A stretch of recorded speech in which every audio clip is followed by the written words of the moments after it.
మన లోకంతో ప్రతి క్షణం పోరాడాలి. మరి పోరాడే పరంపరలో వాళ్ళని కించపరుస్తూ మాట్లాడొద్దు, కానీ మన విశ్వాసాన్ని బహిరంగంగా ధైర్యంగా చెప్పుకునే వ్యక్తులుగా మనం బ్రతకాలి. మీకులాగే హైదరాబాద్ లో నేను ఉద్యోగం చేశా. ప్రతి శుక్రవారం వాళ్ళ కార్యక్రమం ఏదో జరుగుతుంది.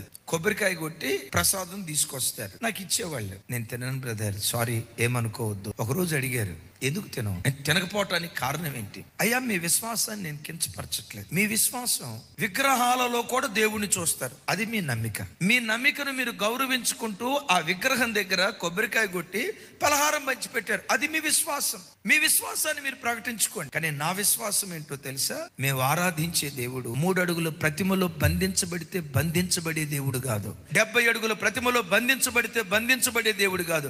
మేము ఆరాధించే దేవుడు భూమి ఆకాశాలు పట్టజాలని మహాదేవుడు. మా దేవుడు మాకు ఇచ్చిన ఆజ్ఞయ్య, ఆకాశం క్రింద భూమికి పైన ఏ రూపమును చేసుకొని దాన్ని మీరు పూజించొద్దు, ఏ ఆకారాన్ని చేసుకొని దేవుడు అనొద్దు. ఇది మా దేవుడు మాకు ఇచ్చిన ఆజ్ఞయ్య. ఇప్పుడు మీ పద్ధతి ఉంది, మీరు చేసుకోండి. మీ విశ్వాసాన్ని మీరు కొనసాగించుకుంటున్నట్లుగానే మా విశ్వాసాన్ని మేము కొనసాగించుకోవాలి కదా. మా విశ్వాసాన్ని కొనసాగించుకోవటం తప్ప. ఆ పెద్ద మనిషి ఆగాడు, మేనేజర్ రానే వచ్చాడు. మా డిస్కషన్ అంతా విని నా భుజం మీద చేసి, యు ఆర్ రైట్, నీ విశ్వాసం చెప్పావు కదా, నీ విశ్వాసం దేవుని ఆత్మస్వరూపిగా చూస్తావు, బొమ్మల్లో దేవుని చూడవు. నీ విశ్వాసాన్ని నువ్వు కొనసాగించు. నాతో వాదించిన అబ్బాయిని చూసి, నీ విశ్వాసాన్ని నీవెట్లా గౌరవించుకుంటున్నావో ఆ వ్యక్తి కూడా తన విశ్వాసాన్ని గౌరవించుకునే అవకాశం మనం ఇవ్వాలి. ఆ దినం నుండి నేను ఉద్యోగం చేసిన 4.5 సంవత్సరాలు ఏనాడు నా దగ్గరకు ప్రసాదం తీసుకురాలి. వాదించకూడదు. మనల్ని ఎవరైనా ప్రశ్న అడిగితే సాత్వికంతో భయంతో వాళ్ళకి సమాధానం చెప్పాలి, కానీ వాళ్ళని కించపరిచే మాటలు మనం మాట్లాడకూడదు. నా మాట అర్థమవుతుందా?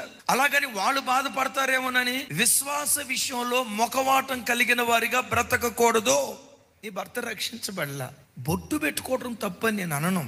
అది తప్ప ఒప్ప తర్వాత. భర్త రక్షించబడ్డాడు, మీ ఇద్దరికి అంగీకారం అయిపోయింది, తీసేశారు, సంతోషం.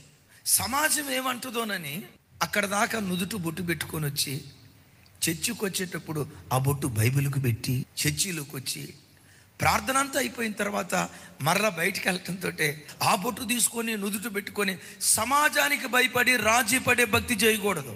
క్రైస్తవుడు దేవుని కొరకు బ్రతికే విషయంలో, తన విశ్వాసాన్ని చాటి చెప్పుకునే విషయంలో రాజీ లేని భక్తి జీవితం చేస్తే, నీ రోషాన్ని చూసి అగ్ని మంటల్లోకి షడ్రక్ మెషక్ అబేద్నెగోలను కాపాడటానికి రోషం కలిగిన దేవుడు ఎలా దిగి వచ్చాడో, నిన్ను కాపాడటానికి కూడా గగనమును చీల్చుకొని నీవు ఉన్న చోటుకి ఈ కాలంలో కూడా దేవుడు దిగి రావటానికి శక్తివంతుడై ఉన్నాడు.